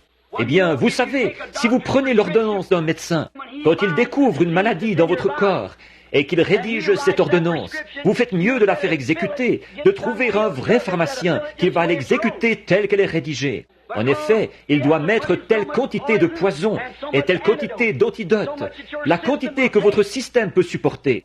Vous voyez, elle a déjà été éprouvée, elle a fait ses preuves, et vous devez prendre cette ordonnance-là. Sinon, si vous laissez un charlatan modifier ça, quelqu'un qui ne sait pas comment doser ce médicament-là correctement, il va vous tuer. Et si c'est trop faible, ce qu'il met dedans, ça ne vous fera aucun bien. Voilà le problème chez beaucoup d'entre vous, les médecins. Vous modifiez l'ordonnance. Pierre a dit, je vais vous donner une ordonnance perpétuelle, pour vous, pour vos enfants, et pour ceux qui sont au loin, en aussi grand nombre que le Seigneur notre Dieu les appellera. Non pas, venez adhérer, mais repentez-vous, chacun de vous, et soyez baptisés au nom de Jésus-Christ, pour la rémission de vos péchés, et vous recevrez les résultats. Amen, le Saint-Esprit. Car la promesse, cette ordonnance, est pour vous et pour vos enfants. Maintenant, certains d'entre vous, les charlatans, cessez de rédiger ces ordonnances falsifiées. Voyez, vous tuez vos fidèles. Oui, c'est pour cette raison qu'ils n'arrivent pas à recevoir le vrai. Oui, vous savez, cette même ordonnance, la façon dont le médecin s'y prend pour trouver son médicament. Ils se servent toujours et les savants essayent de trouver quelque chose. Ensuite, ils vont l'administrer à un Kobe pour voir si ça va le tuer ou pas. Et puis, vous savez, le médicament, il y a un risque à courir. Vous pourriez retrouver la santé, mais ça pourrait aussi vous tuer. Voyez-vous, parce que tout le monde n'est pas comme un Kobe, peut-être. Mais cette ordonnance-ci, ce qu'il y a, c'est qu'elle convient à tous. Et puis, tout médecin vraiment compétent qui a beaucoup de foi dans son médicament, il ne demandera pas à quelqu'un d'autre. Certains d'entre eux sont tellement dégonflés, ils vont l'administrer à un prisonnier condamné à perpétuité et le relâcher s'il y survit, lui faire prendre l'ordonnance. Mais dans ce cas-ci, nous avons eu un vrai médecin. Il est venu et il a pris lui-même l'ordonnance. Voyez, je suis, non pas je serai, je suis la résurrection et la vie, dit Dieu. Celui qui croit en moi vivra, quand même il serait mort. Et quiconque vit et croit en moi ne mourra jamais. Marthe a dit, il a dit, crois-tu cela? Elle a dit, oui Seigneur, je crois que tu es le Christ qui devait venir dans le monde. Les autres auront beau te traiter de tous les noms, moi je l'ai vu. Au calvaire, il a pris lui-même l'injection. Et le matin de Pâques, la mort n'a pas pu le retenir. Je suis la résurrection et la vie. Ils lui ont injecté la mort, mais il est ressuscité, triomphant de la mort, du séjour des morts et de la tombe. Il a pris lui-même l'injection, et il a envoyé des médecins qui avaient la révélation de qui il était, pour qu'ils rédigent une ordonnance. Qui dit-on que je suis, moi, le Fils de l'homme? Pierre a dit, tu es le Christ, le Fils du Dieu vivant. Il a dit, tu es heureux, Simon, maintenant tu as compris. Je te donne les clés du royaume. Ce que tu liras sur la terre, je le lirai dans le ciel. Si tu délies quelque chose sur la terre, je le délierai dans le ciel. Quand les gens ont vu tout ce qui se passait, ils ont dit, que pouvons-nous faire pour recevoir cette inoculation? C'est là qu'il a lu l'ordonnance. Il a dit, maintenant je vais rédiger une ordonnance. Elle est pour vous, pour vos enfants et pour ceux qui sont au loin, en aussi grand nombre que le Seigneur notre Dieu les appellera jamais. Ne modifiez pas l'ordonnance, vous mourrez. Ils l'affaiblissent tellement aujourd'hui, si bien que ce n'est que de l'eau dénominationnelle. C'est exact. Un liquide d'embaumement qu'ils injectent dans un homme mort pour qu'il soit encore plus mort. Oh, mes frères, il y a une véritable onction. Elle sert à la guérison de l'âme. Seulement, ne modifiez pas l'ordonnance. Prenez l'ordonnance exactement telle qu'elle est rédigée. Dieu est obligé à sa parole. Il n'est pas obligé au credo, au dogme ou à la dénomination. Il est obligé à sa parole. Suivez l'ordonnance, c'est le départ, la base. Commencez, vous vous êtes engagé alors et vous êtes prêt à vous mettre à l'œuvre. Remarquez, hors du camp. Aujourd'hui, ils ont choisi un Barabbas. Alors que l'Évangile a sillonné le monde d'un bout à l'autre, de grands signes et prodiges ont accompagné le réveil. Mais au lieu d'entrer et de passer à l'action, ils s'associent avec Barabbas. Plutôt que d'accepter ces absurdités et tout, dans notre Église, nous garderons le même style que les autres. Maintenant, Rome et tous les autres, ils se sont rassemblés, un Barabbas. Remarquez, à ce moment-là, nous sommes dans ce grand camp-là. Nous sommes invités à sortir de ce camp-là. Jésus aussi, afin de sanctifier le peuple par son propre sang, a souffert hors de la porte. Allons à lui hors de la porte. Observez, en portant son opprobre. Pourquoi jetait-on l'opprobre sur lui? Pas parce qu'il était méthodiste ou baptiste, je peux vous le certifier. Pas parce qu'il était pharisien ou sadducéen, parce qu'il était la parole confirmée. En portant son opprobre, à cause de quoi? De la parole confirmée. C'est exact, c'est ce qu'il a fait. Il a dit, si je ne fais pas les œuvres de mon Père, ne me croyez pas. Si je ne suis pas la réponse à toutes les questions des Écritures. Le Jésus du Nouveau Testament, c'était le Jéhovah de l'Ancien. Tout à fait exact. Je crois, comme je vous le disais ici, il y a quelque temps, ou quelque part à une réunion. Ce n'était peut-être pas ici. Le Jéhovah de l'Ancien Testament est le Jésus du Nouveau. Vous vous souvenez quand j'étais à la chasse à l'écureuil ce matin-là, et qu'il y a eu ces 3 grandes tiges-là, qui ont tout abouti au même endroit là-bas, sur la montagne. J'étais là à regarder ça. Je me suis approché et j'ai enlevé mon chapeau. J'ai déposé ma carabine, je suis monté. Et une voix qui a secoué les bois a dit, « Le Jésus du Nouveau Testament est le Jéhovah de l'Ancien. Reste fidèle. » Aussi, un peu plus bas, c'est là que les écureuils étaient apparus, alors qu'ils avaient été créés, alors qu'il n'y en avait aucun là. Voyez, c'est la vérité, ça. Voyez, c'est la vérité. Alors Dieu, devant qui je me tiens, sait que c'est la vérité. C'est exact, c'est la vérité. Au Kentucky même, il y a des gens assis ici même ce soir qui étaient présents quand c'est arrivé de nouveau. La même chose, oui. Nous savons que c'est la vérité, le Jésus de l'Ancien Testament. Comme quand les Chinois ont commencé à s'installer ici, ils ne savaient ni lire ni écrire notre langue, mais c'étaient de très bons blanchisseurs. Alors on allait à la blanchisserie chinoise. Ils se procuraient simplement des petites étiquettes toutes blanches. Ils ne pouvaient pas lire quoi que ce soit. Et ils savaient que s'il écrivait quelque chose, vous ne pourriez pas le lire. Alors, quand vous vous présentiez là, ils prenaient simplement ce petit bout de papier blanc, quelque chose un peu comme ceci, disons, ici, et le déchiraient d'une certaine manière, comme ça. Bon, ils vous remettaient un bout de papier et ils gardaient l'autre bout de papier. Ensuite, quand vous retourniez chercher votre linge, ils disaient « Montrez-moi votre bout de papier ». Ils les prenaient, s'ils correspondaient, ça y était. Vos vêtements sales, vous les repreniez nettoyés. Et Jésus a correspondu à chaque prophétie. Chaque facette du Jéhovah de l'Ancien Testament, c'est le Jésus du Nouveau. Il a correspondu en tout point. Permettez-moi de dire ceci, avec la crainte de Dieu et avec respect, mais avec amour, mais avec sincérité, en sachant à quoi m'en tenir. Le message de cette heure a correspondu en tout point à ce que la Bible avait annoncé pour cette heure. Maintenant, si vous avez des vêtements sales, apportez-les. Oui, avez-vous été lavé dans le sang de l'agneau? Remarquez, en portant son opprobre, parce qu'il était la parole confirmée. C'était comme ça à l'époque, c'est pareil maintenant. Il est le même hier, aujourd'hui et pour toujours. Hébreux 13, 12 et 13. Nous voyons Hébreux 8, 13, 8 aussi.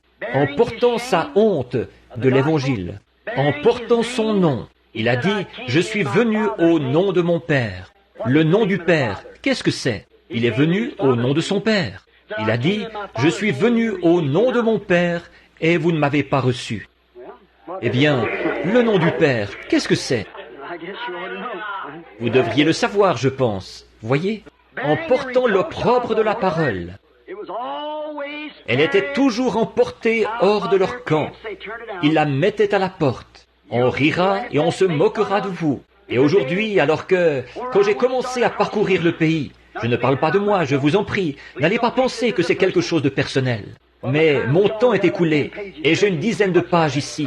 Vous pouvez voir ce qu'il reste ici. Voyez, bon, de mes notes. Mais écoutez, au début, en commençant, avez-vous remarqué Jésus au début, quand il a commencé? Oh, le jeune rabbin. Oh, il était un homme formidable.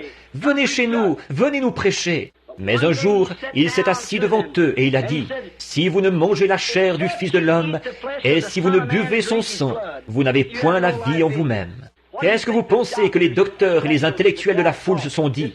Cet homme est un vampire. Voyez? Il veut qu'on boive du sang humain. C'est trop pour nous, ça. Éloignez-vous de lui. Les sacrificateurs disaient qu'il était fou. Je le crois. Et la Bible dit qu'ils sont partis. Il avait aussi avec lui 70 prédicateurs qui avaient été ordonnés. Il a dit, je ne peux pas les garder avec moi. Alors, il a tourné les yeux vers eux, il a dit, que direz-vous quand vous verrez le Fils de l'homme monter au ciel, d'où il est venu? Or, il n'a jamais expliqué ces choses-là. Il les a simplement laissées telles quelles. Voyez? Ils ont dit, Fils de l'homme? Quoi? Nous mangeons avec cet homme. Nous pêchons avec lui. Nous nous étendons sur le rivage avec lui. Nous avons vu le berceau dans lequel il a été bercé. Nous connaissons sa mère. Nous connaissons son frère. Qui peut recevoir une chose comme celle-là? Et la Bible dit, il n'allait plus avec lui. Ensuite, il s'est tourné vers Pierre et les autres. Il a dit, j'en ai choisi 12. Vous 12. Des milliers qu'il avait, il en est maintenant à 12. Il a dit, j'en ai choisi 12. Et l'un de vous est le diable. Je le savais dès le commencement. Il a dit, maintenant, voulez-vous aller avec eux? Il n'avait pas à dorloter et à chouchouter et « Je te prendrai comme diacre si tu acceptes d'adhérer à mon église. » Voyez? Ce n'était pas son intérêt personnel qu'il cherchait. Il ne l'a même jamais expliqué. Les disciples non plus, ils ne pouvaient pas l'expliquer. Mais si vous vous souvenez, il venait de leur dire « Je vous connaissais avant la fondation du monde. Je vous ai destiné à recevoir la joie avec moi. Voyez, voilà ce que c'était avant la fondation du monde, prédestiné. Ces apôtres se sont tenus là, tout à fait inflexibles. Ils ne pouvaient pas expliquer comment ils allaient faire pour manger sa chair et boire son sang. Ils ne pouvaient pas comprendre comment il était descendu alors qu'il avait été là avec eux tout le temps. Ils ne pouvaient pas l'expliquer. Les gens ne pouvaient pas l'expliquer. Personne ne pouvait l'expliquer. Mais Pierre a prononcé ces paroles mémorables. Ce n'est pas étonnant qu'il lui ait donné les clés. Il a dit, « Seigneur, à qui irions-nous ? Nous sommes convaincus. Nous savons que tu es, toi et toi seul, la confirmation de la parole promise pour aujourd'hui. Nous savons que toi seul, tu as la parole de la vie.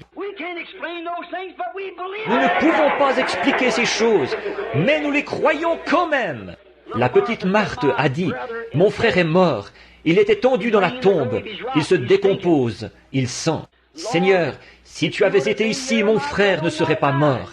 Mais même maintenant, tout ce que tu demanderas à Dieu, Dieu te l'accordera. » Oh là là. Il a dit, « Je suis la résurrection et la vie. Celui qui croit en moi vivra, quand même il serait mort. Quiconque vit et croit en moi ne mourra jamais. » Crois-tu cela? Elle a dit, « Oui, Seigneur. Je ne peux pas l'expliquer, mais je le crois. Je crois que tu es le Christ qui devait venir dans le monde. Je crois par l'écriture qui a été consignée que tu as rempli les conditions requises. » Il a dit, « Où l'avez-vous enseveli? » Oh là là, il va se passer quelque chose. C'est immanquable. Toutes les roues se rejoignent au bon moment. Voyez? Il s'est rendu jusqu'à la tombe. La Bible dit, son aspect n'avait rien pour nous plaire. Probablement un petit homme aux épaules tombantes. Il s'est tenu là avec ses petites épaules qui s'affaissaient, fatigué et épuisé par cette marche. Il a dit, « Lazare, sors !» Et un homme qui était mort depuis 4 jours s'est levé sur ses pieds.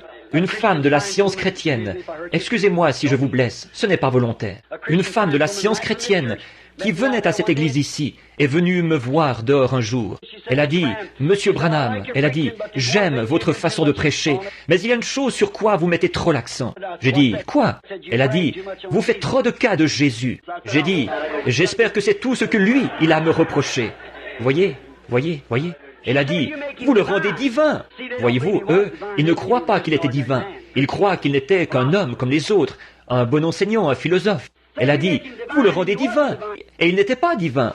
J'ai dit, « Oh oui, il l'était. » Elle a dit, « Si je vous prouve par votre propre Bible qu'il n'est pas divin, le croirez-vous » J'ai dit, « Ma Bible dit, je crois la parole, c'est ce qu'il est. » Elle a dit, dans Jean chapitre 11, quand Jésus est allé à la tombe de Lazare, la Bible dit qu'il a pleuré.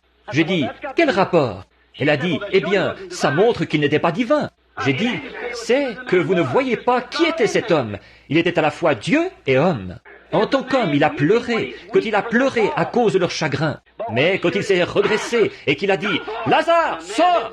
Et qu'un homme qui était mort depuis 4 jours s'est levé sur ses pieds, c'était plus qu'un homme. Oui, monsieur, oh oui.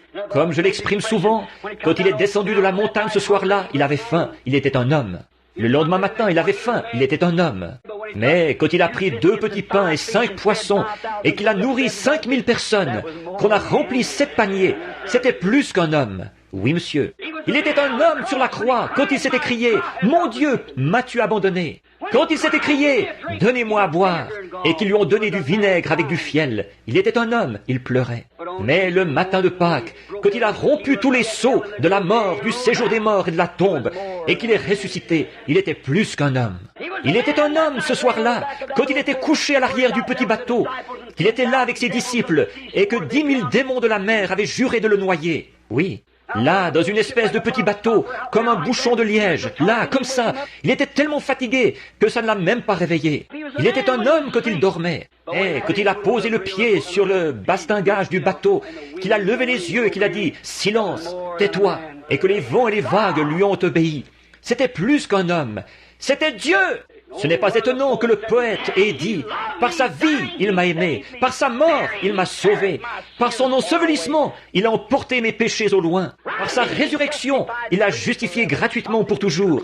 Un jour, il reviendra, ô jour glorieux. » Oui, monsieur, sortez du camp, peu m'importe le prix à payer. Je porterai cette croix consacrée jusqu'à ce que la mort me libère. Alors j'irai dans l'enlèvement pour porter une couronne. Pour conclure, je dirais ceci.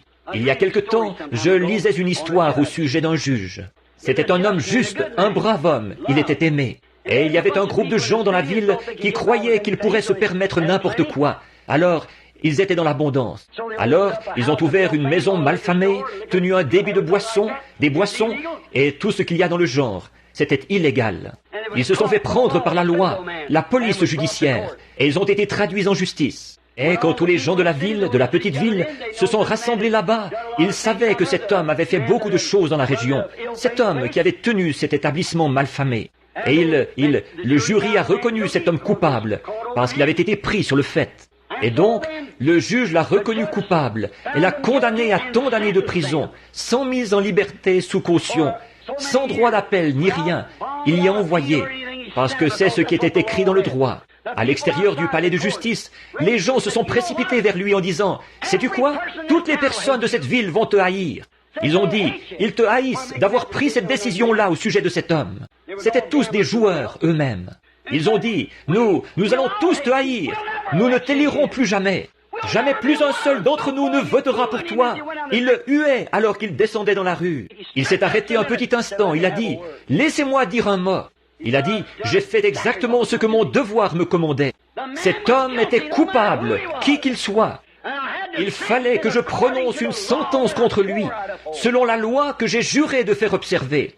Il a dit « Tu es haï dans cette ville. » Il a dit « Mais je suis beaucoup aimé chez nous par les miens. » Nous pourrions penser la même chose, si vous me permettez l'expression. J'ai défendu ce pourquoi j'ai été sauvé, faire observer la parole de Dieu. Je sais que les dénominations me haïssent à cause des choses que je dis, mais je suis beaucoup aimé dans sa maison, parmi son peuple. Prions. Seigneur Jésus, il se peut que nous soyons haïs du monde, mais nous sommes aimés du Père. Aide-nous, Dieu bien-aimé. Aide ces gens, afin que chacun d'eux, Seigneur, que tes bénédictions reposent sur eux. Que nous sortions du camp maintenant, que nous sortions de notre propre façon de penser, que nous agissions en fonction de la pensée de Dieu. La Bible dit ceci, que la pensée qui était en Christ soit en vous. Alors, pensons ces pensées à lui, et non selon notre propre façon de penser, parce que la plupart du temps nous sommes dans l'erreur. Alors, pour être sûr que ce soit sa pensée qui repose en nous, et sa pensée, c'était de faire la volonté du Père, et la volonté du Père, c'est sa parole promise. Sortons du camp ce soir, Seigneur, et allons trouver Jésus. Nous ne le trouverons jamais en adhérant à l'Église. Nous ne le trouverons jamais en serrant la main à un certain prédicateur ou en signant un credo ou une promesse que nous faisons d'aller à l'école du dimanche tant de jours dans l'année et tout. Nous le trouverons uniquement dans la parole, parce qu'il est la parole. Et comme nous voyons la promesse de ce jour-ci, qu'il serait hors du camp, expulsé de nouveau. Maintenant, sortons du camp, prêts à porter son opprobre. Haï de ce monde, mais aimé de celui qui nous a invités à venir dans le camp.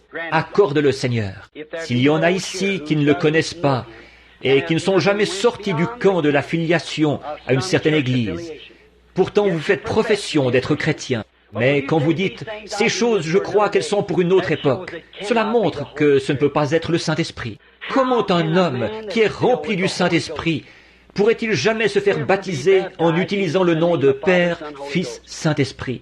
Alors que Paul, le grand apôtre, a dit « Si un ange descend du ciel », vous l'avez peut-être fait à un moment donné, par ignorance. Ces gens-là l'avaient fait par ignorance, dans Acte 19. Mais il a dit « Un ange qui prêche quoi que ce soit d'autre, qu'il soit anathème ». Comment pouvez-vous accepter un credo ou un isme, telle ou telle chose, alors que la Bible dit « La promesse est pour vous ». Cette même chose-là, le vrai baptême du Saint-Esprit. Comment le Saint-Esprit, qui a écrit la parole, peut-il être en vous à renier la parole? Comment peut-il renier, alors que le Saint-Esprit lui-même a dit « Si qui que ce soit ajoute une seule parole à ceci, ou en retranche quoi que ce soit, je retrancherai sa part du livre de vie ». Alors, comment le Saint-Esprit peut-il retrancher quoi que ce soit à la parole, ou ajouter quoi que ce soit à la parole? Mon ami, soit ici ou dans le monde invisible où ira cette bande, invisible pour nous en ce moment, que ceci pénètre profondément dans votre cœur, après le message d'enseignement de ce matin, en voyant où nous en sommes. Si vous n'avez encore jamais accepté cette ordonnance dont j'ai parlé tout à l'heure, ne voulez-vous pas la recevoir? Nous sommes ici pour faire tout ce que nous pouvons pour vous, afin de vous aider. Je suis seulement un témoin. Je fais seulement de la propagande. Comme nous avons à Louisville en ce moment le Congrès démocrate du Kentucky. Ils sont en train de bâtir la plateforme électorale de leur candidat. Moi aussi, je baptise une plateforme pour mon Seigneur.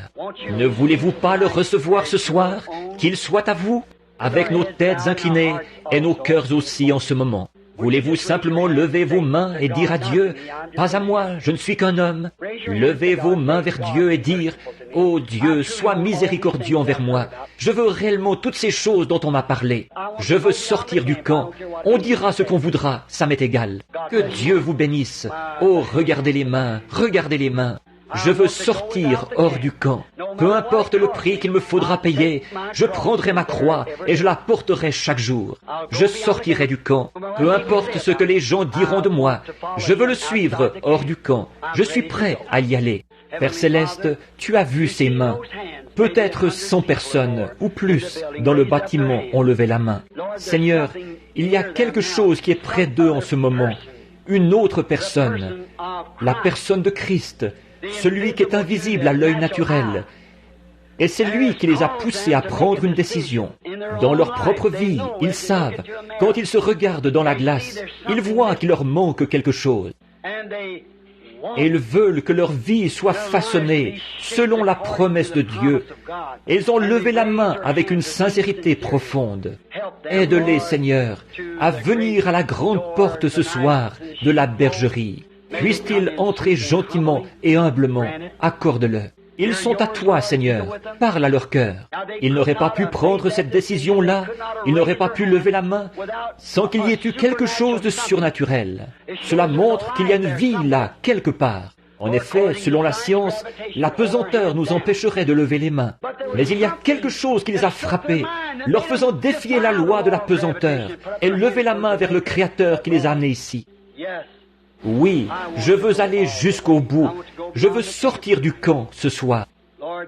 Seigneur, le baptistère est prêt pour la première démarche après la repentance. Ensuite, c'est d'être baptisé avec une promesse de recevoir le Saint-Esprit. En ces derniers jours, un appel à revenir à la foi originelle, l'ordonnance originelle. Nous voyons trop de gens qui sont éloignés de Christ, qui se meurent pour avoir pris ces autres ordonnances, faites de main d'homme. Elles peuvent faire très bien l'affaire dans leur dénomination, mais Seigneur, je veux ton ordonnance à toi. C'est toi notre médecin. Il y a un médecin, il y a un baume en Galade. Il y a un médecin qui est ici ce soir pour guérir toutes les âmes qui sont malades à cause du péché, pour guérir tous les êtres physiques. Grand médecin de tous les âges, grand créateur des cieux et de la terre, viens maintenant, s'il te plaît, au milieu de nous et parle-nous, au nom de Jésus-Christ. Pendant que chacun prie dans son cœur, Seigneur Jésus, aide-moi en ce moment. Et si vous n'avez jamais été baptisé et que vous êtes convaincu, je n'ai pas prêché sur le baptême, mais que vous êtes convaincu que vous devriez vous faire baptiser du baptême chrétien, la seule manière dont tout chrétien. Qu'est-ce qui se passerait si vous arriviez là-bas, baptisé d'une autre manière? Alors que ce même Jésus a dit, celui qui retranchera une seule parole, ou ajoutera une seule parole, la part de celui-là sera retranchée du livre de vie. Jésus l'a dit, et il a dit, toutes les Écritures sont inspirées et doivent s'accomplir. Maintenant, vous savez ce qu'il en est. Qu'est-ce que vous allez en faire? Si vous avez seulement eu une sensation ou quelque chose, je crois aux sensations. Si vous avez seulement dansé dans l'esprit, parlé en langue, ça aussi j'y crois. Mais si vous n'êtes pas allé plus loin et que l'esprit que vous avez en vous vous dit de ne pas suivre la parole, alors que vous savez qu'elle est juste, il y a quelque chose qui ne va pas avec cet esprit-là. Ce n'est pas le Saint-Esprit, c'est impossible. Voyez-vous, il identifierait sa propre parole. Ça, vous le savez. Préparez à venir maintenant pendant que nous prions.